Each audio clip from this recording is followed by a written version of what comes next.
WAGM is located in Presque Isle, Maine, in Aroostook County.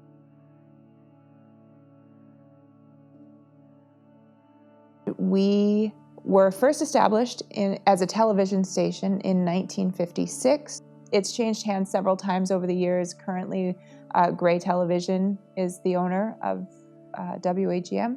WAGM is NBC, CBS, Fox, and CW. WAGM is a family feel station that cares passionately about its community. It's pretty difficult to walk around the community and not run into somebody who's either worked at WAGM or is related to someone who's worked at WAGM.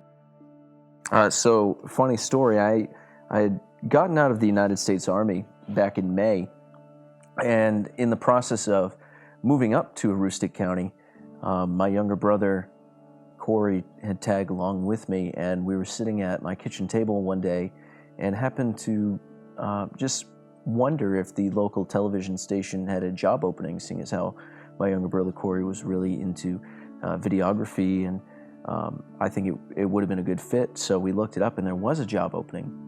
Corey actually ended up getting a job as a multimedia journalist for WAGM, and in part, seeing how much fun he had on the job and how much he loved it inspired me to apply and join the WAGM team as well. So my job is to find the news, and then I go to where the news is, and I interview people. I get the story, and then I present that story to the public for a television audience. Well, today is opening day at the border. Our Brian Bouchard is live at the border crossing in Van Buren with more. Good morning, Brian. Good morning, Sean. I'm here at the Van Buren border crossing, where as of midnight, the United States has begun letting fully vaccinated Canadians cross into the United States for the first time in over a year and a half. I love it. You know, I've had a number of jobs in the past 15 years, and I have to say that this job of being a reporter, of getting out there and getting the stories, is by far the most enjoyable job I've ever had. We're their local voice. We're the ones who are telling their stories. It's stories that relate to where they are living.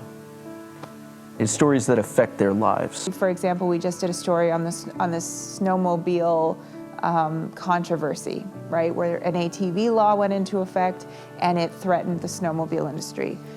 Nobody is going to tell that story if WAGM isn't here. We're the ones who are going to tell the stories that matter to people who live here. I think I'd like them to know that you know, we are human. We don't always are able to get it right, but we do our best. Oh, fact-checking is very important because somebody will call you out. If you don't do the fact-checking, if you don't have the facts straight, the public, especially up here, is not afraid to call you out, and they will at a moment's notice. I think the thing that was cool to kind of discover was like how much the community really relies upon you, especially with weather, you know, being in the farming community, how much that has an impact. I think one of the biggest challenges is the staffing situation up here. Being in such a remote area of the country, there's not a whole lot of people up here, and there's not a whole lot of people that are willing to move up here. It's always been an issue for WAGM to have people come in and leave very quickly because we have always been what people consider an entry-level market. I mean, it is tough. You get attached to your coworkers. It's almost like a big family, and then one of your family leaves. It takes a little adjusting. I think it boils down to, it's always those moments when we were able to have a break from the serious, because this job is very serious, and laugh for a few minutes and enjoy each other's company. Small town news, and being a small station, we very much are like a family here. Other than the fact that I actually do work with family. we all are very much like a family, and we rely on each other.